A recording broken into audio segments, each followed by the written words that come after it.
When I was 16 years old, I fell in love. And it wasn't with another person. It was with an idea that I could have a career working in radio. That's right. I fell into radio, both feet, fell in love, wanted to work in radio, eat, sleep, drink, create radio programs. Being a disc jockey was really my idea of the future and what I wanted to do. And I was fortunate enough to work in several radio stations during my career. Now, the challenge was, to be totally honest, working in small market terrestrial radio, not a great way to make a living, it turns out. So I started taking my skills and my love of creating voiceovers and working them toward other things that I might be able to do, and ended up running a multimedia development shop that often employed my own voice as the background for client projects. Now, more recently, I've had an opportunity to be an audible narrator, which is a great honor and something I've really enjoyed doing. Now, I've had the opportunity to record my voice and listen to my own voice back for many, many years, and I'm no longer at that mode that a lot of us have, like, is that what I sound like, right? You know, we don't love that.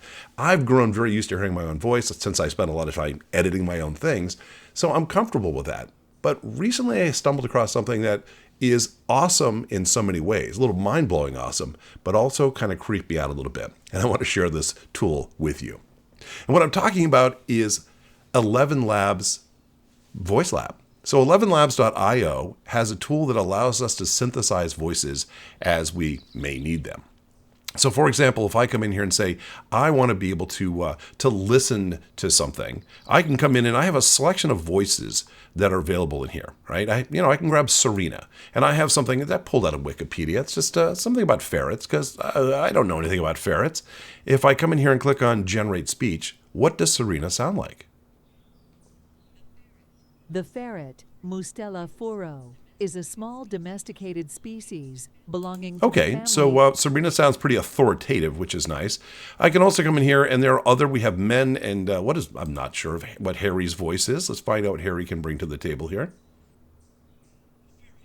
The ferret, Mustela furo, is a small domesticated species belonging to the family Mustelidae. Okay, so the ferret is most Harry's kind of a breathless guy. He's in a hurry. He's got stuff going on. Now, one of the cool things about this, I've also been able to record my own voice, and I'll show you how we do this in just a moment. So being able to come in and say, okay, well, what would Spider Graham sound like if he knew all sorts of things about ferrets? The ferret, Mustela furo, is a small domesticated species belonging to the family Mustelidae. The ferret is most likely a domesticated... Okay, now again, it's a little bit weird to hear your own voice reading something that you've never read. I don't know an awful lot about ferrets. So the thing that's really very cool about this, of course, is that this opportunity that I can synthesize a voice and use that voice for the purposes of my content creation, backgrounds for videos that I'm creating, audiobooks, anything that I might do is a little mind-blowing. And it's a little scary, which we'll talk about in just a moment. Let me show you how we can do this, by the way.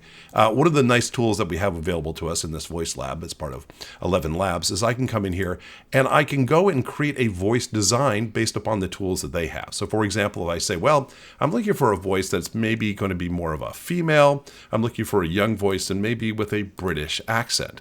And here's something we can test on. By the way, I can also choose the accent strength, make it a little bit heavier, maybe a little less. So I'll leave it sort of in the middle here. And then if I say generate. First, we thought the PC was a calculator. Then we found out how to turn numbers into letters, and we thought it was a typewriter. All right, so very, very cool in that it allows me to go in and tweak and find a voice that may work for my current project or what my current needs are. Now, the other thing that we can do here is I can come in here, I can do instant voice cloning. There is a tool that allows you to record the audio directly. The quality sometimes lacks, and what I wanted to show you is another way we might do this. Now, I'm going to do something very goofy here. I'm going to say I want a high-pitched, I'll just call this high-pitched voice that I'm going to create here. And I'm going to go to another tool to do the recording, a tool you might be familiar with. It's called Audacity. And Audacity is an open source audio recording tool, and it works well with what I have going on here. Now I'm going to work with a little bit of copy from an article a friend of mine wrote, and it's going to be a little embarrassing. Give me a moment here. I'm going to hit record and... Momentarily putting aside the contributions of the scammers and attention hogs out there for a moment, spam happened because every other commercial medium had barriers to entry that could be explained in dollars and cents. If you wanted to send a message far and wide, your cost for entry typically included having to produce a TV commercial or pay for copywriting, material, and postage for a direct mailing. All right, now that, thank goodness that's over. But there we go. I have some waveform here. And if I wanted to take this now and export this, let me export this audio out as a format. I'm going to export it to my computer. And I'll call this, how about high-pitched? And again, this is just going to be a data sample at the end of the day for us. And so now by exporting that, if I go back into ElevenLabs and I say, I want to be able to import that, it will allow me to go out and it will allow me to find the voice I want. And I can say, all right, that's good. I'm going to say, I hereby confirm that I have all necessary rights or consents to upload and clone these voice samples, and that I will not use the platform-generated content for any illegal, fraudulent, or harmful purpose. Now, by the way, we'll talk a little bit about this because the ethical gray zone here, as you might imagine, and the ability to create deep fakes using this kind of a tool, yeah, they exist. But I'm just using it for science. We're going to do it for science. Now, if I click on Add Voice, I can now look in here. I have this high-pitched voice. So I say, well, let's use this one. I can click in here. And again, we'll hit ferrets with my new high-pitched voice and see how that sounds. The ferret, Mustela furrow, is a small domesticated species belonging to the family Mustelidae. All right, again, as a character voice, that might work. As something somebody you want to have reading you a lot of text, not so much.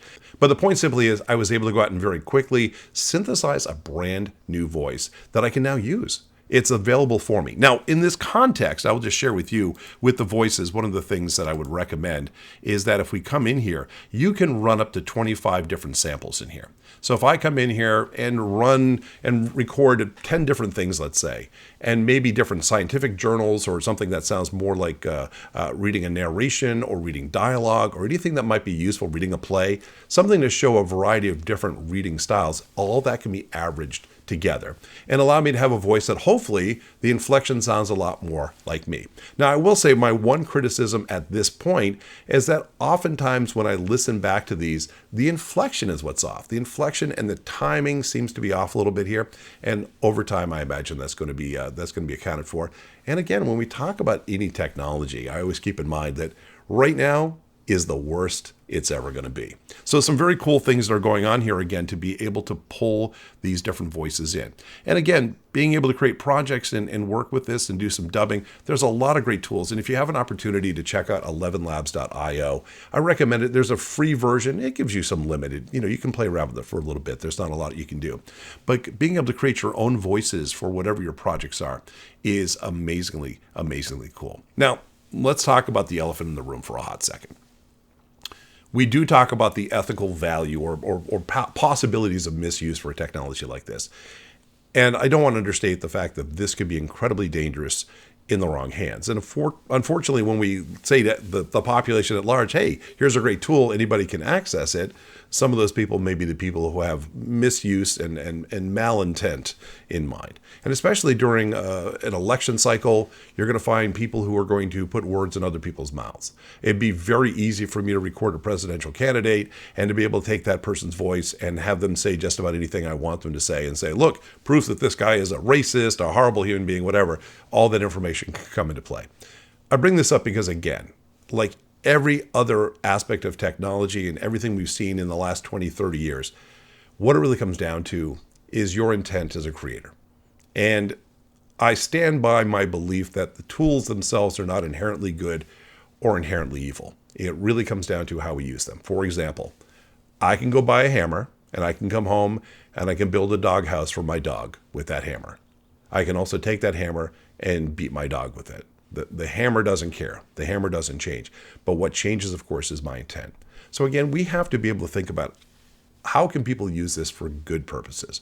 How can people use this to save themselves time and money when creating good quality content? That's the focus of this channel. It's not about let's go and see how we can, rip other people off. It's about how can we create value and content that really speaks to other people and helps to tell our brand stories. And that's the bottom line. Anyway, I think this is an amazingly cool tool. And again, kind of chills up and down the spine when I use it. But it's something also I think we need to take with a certain amount of measure and say, let's make sure we don't abuse this possibility, because this is a good one.